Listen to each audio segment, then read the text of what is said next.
When a good idea is run through the filters and compressors of ordinary tunnel vision, it not only comes out reduced in scale and value, but in its new dogmatic configuration produces effects the opposite of those for which it originally was intended.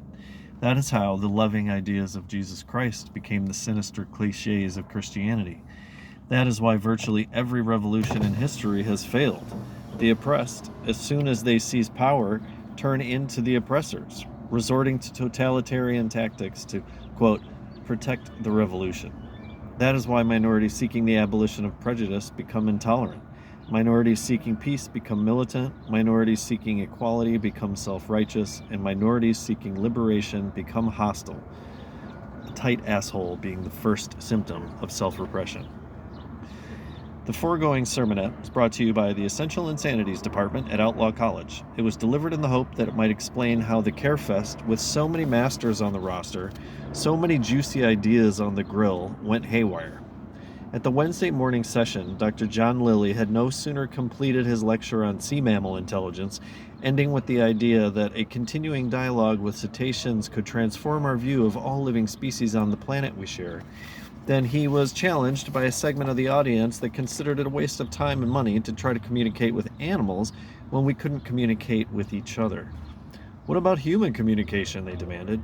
My ex-husband once said one couldn't understand a word I said. Do you think he could understand a porpoise? Is any big fish, asked another, gonna get my people out of the ghetto and onto the payroll? If not, I ain't wasting my breath on the sucker. Tunnel vision. Lee Cherie thought the questions made some sense, although the questionnaires were rude. She felt embarrassed for Dr. Lilly and was cheered when he handled the antagonists with grace. Actually, the morning session went as slick as dolphin sweat compared to the turmoil of the afternoon. Because the Carefest was running 2 days behind schedule, thanks to that brain-dead son of a bitch Woodpecker, some doubling up was necessary. If one must double up, then Hawaii, home of Mahi Mahi and Loma Loma, was the place to do it. The panel on birth control had been combined with the panel on childcare. The platform beneath the banyan boughs was end-to-end with experts, facts and figures forming at their lips like froth. The discussion was scarcely underway before a prevailing philosophy was established. It was this: if babies aren't brought by storks, they ought to be, and maybe the storks could be trained to rear them as well. To be sure, this viewpoint was proffered by only a couple of panel members, but a large and loud contingent in the audience supported it with such volume and menace that it carried. We don't want birth control, we want prick control, shouted a female in the third row. The applause that followed drowned out the woman who was lecturing on, yes, carrot seeds, as an oral contraceptive. Oh dear, thought Lee Cherie, I wonder if that isn't overstating the case. Things were getting a trifle rowdy. The sun didn't help. Several people left for a dunk or a drink, and Julietta looked as if she wished to join them. Lee Cherie dangled from the stalk of her parasol, an easy target for bullets of brain jello. On stage, a magazine editor from New York, a chic executive of whom it had been said, she has a mind like a steel trap and a mouth, heart, and vagina to match, was attempting a summation.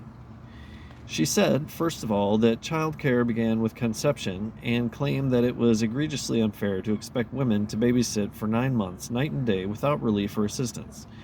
In a voice that reminded Lee Cherie of a jackhammer at work on a string of pearls, the editor described to the conference the latest techniques for obstetrics, maintaining that women would not begin to realize their personal or societal potential until artificial insemination and controlled out-of-body gestation became routine practice around the globe.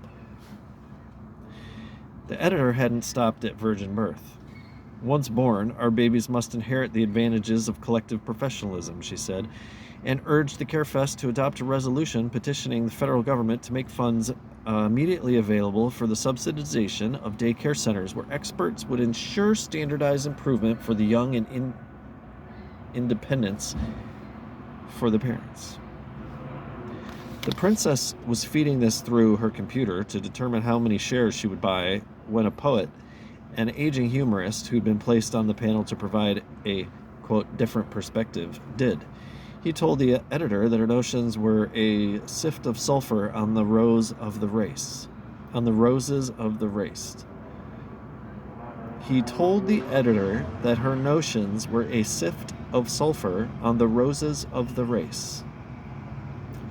The poet was snockered, but that has never been considered a handicap by those in his profession. What kind of babies will those who are made of the formula instead of the fuck?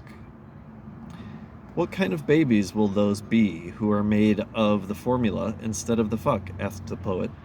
No doubt they'll possess 2 eyes each and the recommended number of toes, but can the heat of their will be hot enough? Can their imagination have all of its fingers? Can their souls be expected to fully connect to the unraveling spool of the natural universe and not to the gunk in the bottom of the test tube?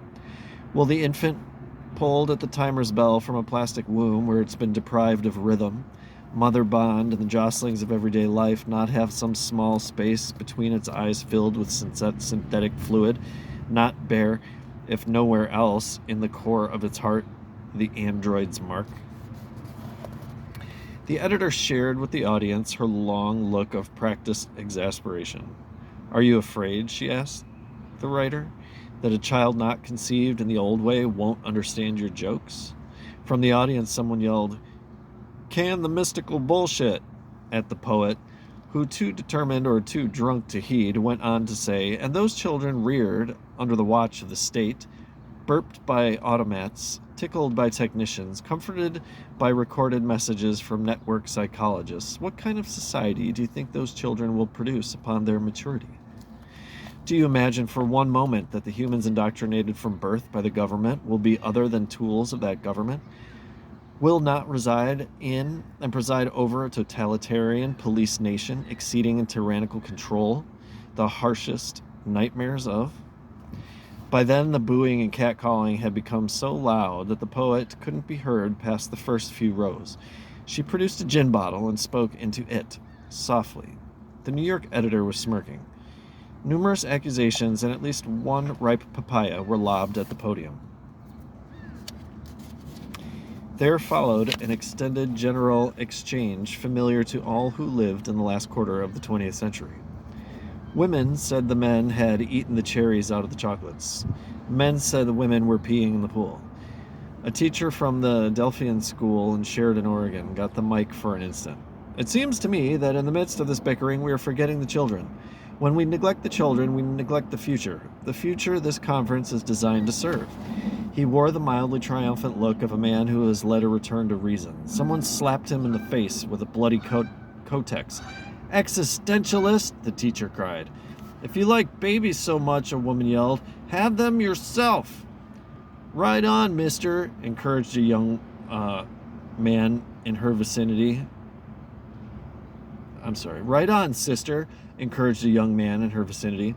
The man and woman firmly shook hands. The solution to the overpopulation problem might rest in such handshakes.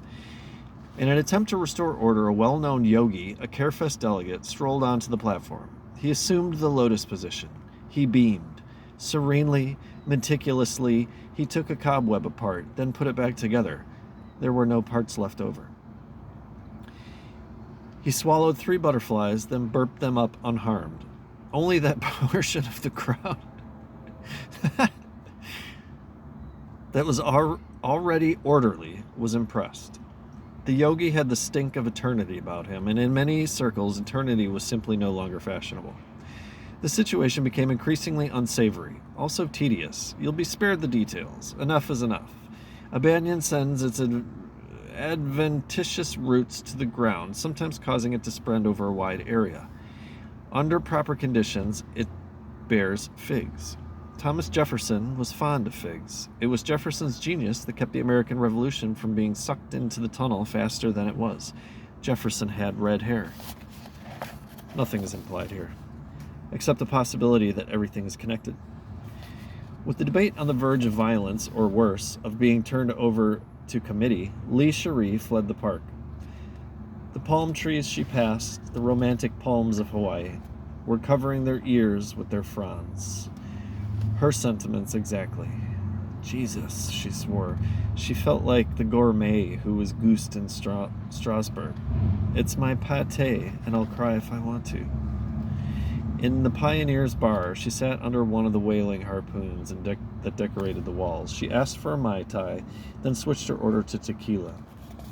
Outside, the ocean banged its head against the jetty. She empathized completely. Inside, a different tide. Young men with buzzing glands swirled around her. From its eddy, the news leaped like a sailfish. The police had finally solved the La Haina bombing case. Mare de bust. About an hour ago, she overheard a Kamaina say,